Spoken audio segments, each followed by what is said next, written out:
Hello and welcome back to another week on the Self Ruled podcast. I am your host, Hannah Holden, and this is the source to accelerate your self-belief and become the person that you are meant to be. This week I want to talk about walking your way into well-being and your best ideas. This episode is really about how you can use walking as a powerful tool on your personal development journey and as a way to boost mental health and physical health as well. So I want to share that when I was younger, I used to do a lot more running. I used to run in high school. I would run around my neighborhood. I would run around the lake near my high school. I was in JROTC at the time, so I played tennis and then I would go on runs. So it was always very active. And when I went into the Marine Corps, it was very similar. I would work out, but I would also go on runs. So walking wasn't something that I ever really saw purpose in. To me, I thought walking seemed like a waste of time because it wasn't a hard enough workout. And so I remember when I would see people going for walks, I just thought that was something that maybe older people did. I really didn't get it until later on in life. And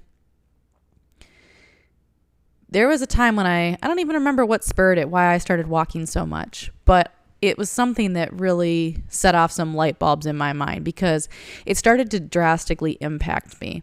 I'd say it's probably about 8 years ago that I became someone who walks, and I just want to share a little bit about how that can be so helpful. So one of the biggest benefits I've found from becoming someone who walks regularly, goes on long walks, goes on nature trails, walks around the neighborhood, whatever. One of the biggest benefits is the personal development that I've had time to do while going on these long walks. And that has taken the form of listening to podcasts on different personal development topics, business topics, fitness, nutrition, leadership books, whatever it is that I'm interested in learning about or developing. Not only am I learning those things, but I'm also out on a walk, moving my body, getting the physical benefits of it. So having that space for personal development has been huge, absolutely huge. And not only for personal development, but also when I go on walks, I get my absolute best ideas.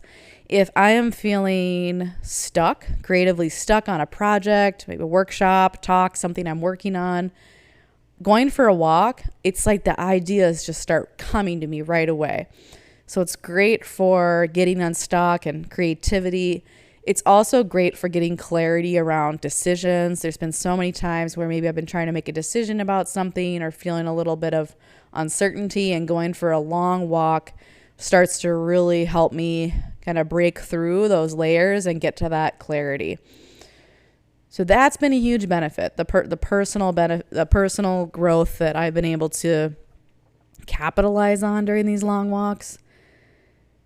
Another big benefit is that when you become someone who walks, but also you walk slowly, you go from being more about the journey and presence than the destination.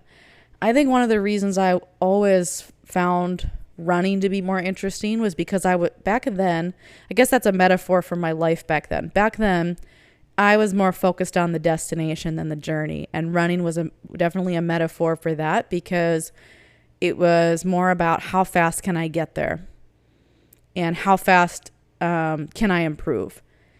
And when I guess it makes sense that when I started doing more walking was around the same time I started going through such big shifts personally in terms of how I saw things, in terms of how I saw my life, how I saw my future, all of those things, because I started really becoming more present.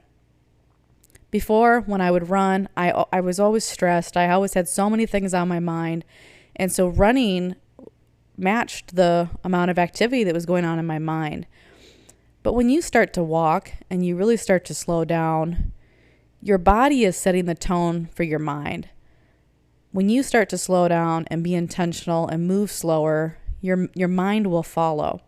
And so there is this huge benefit of going on long, slow, deliberate walks because your mind will start to slow down too. and you start to become more present and more in tune with everything that is happening around you.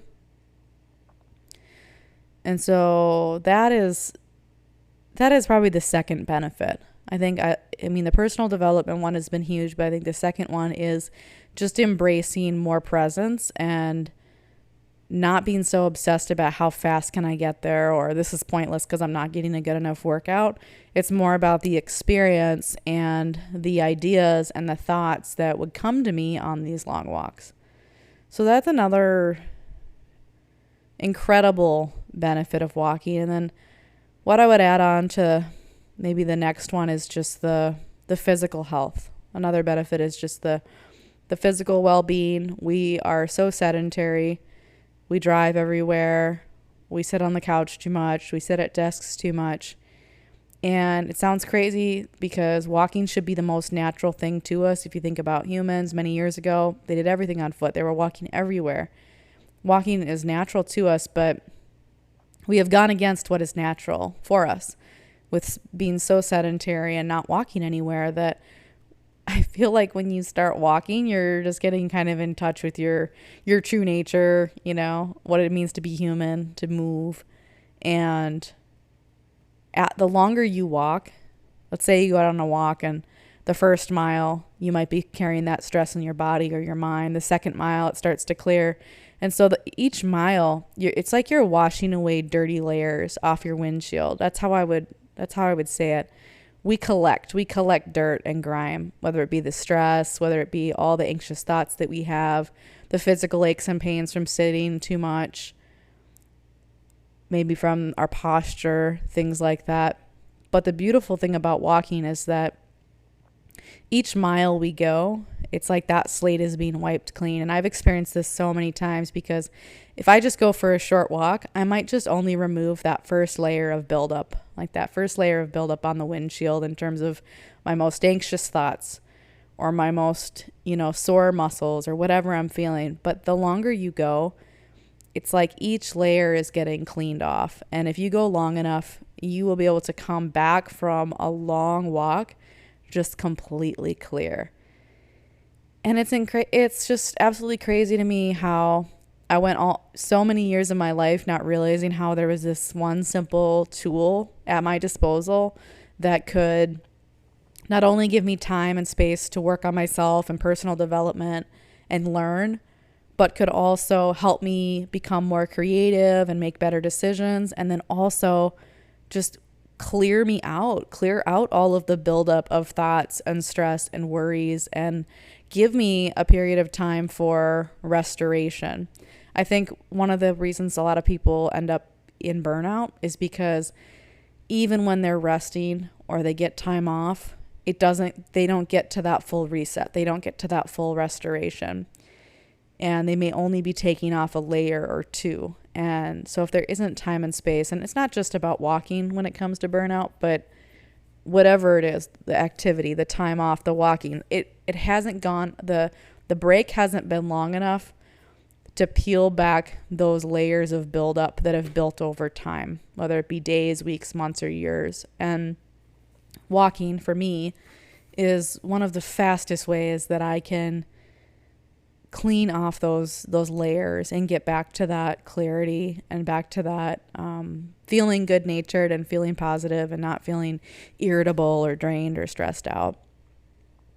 So walking to me is super transformational. It's had a big impact on my life, and I really wanted to share it with you, because if you go out and you start walking every day, it's probably going to change your life. And something else I wanted to share, I mentioned in another episode that I went on a Huts for Vets trip. This was a trip in Colorado with other women veterans. And one of the things that we did on that trip was we were given some assigned readings. So these were poems, articles, and we would read them and discuss them as a group. And one of the readings, and I'm going to read it to you here in a second, but one of the readings was a poem called Walking.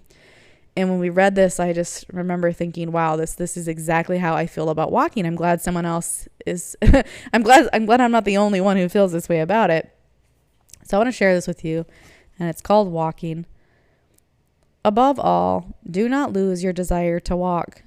Every day I walk myself into a state of well-being and walk away from every illness. I have walked myself into my best thoughts, and I know of no thought so burdensome that one cannot walk away from it. And that's by Soren Kierkegaard.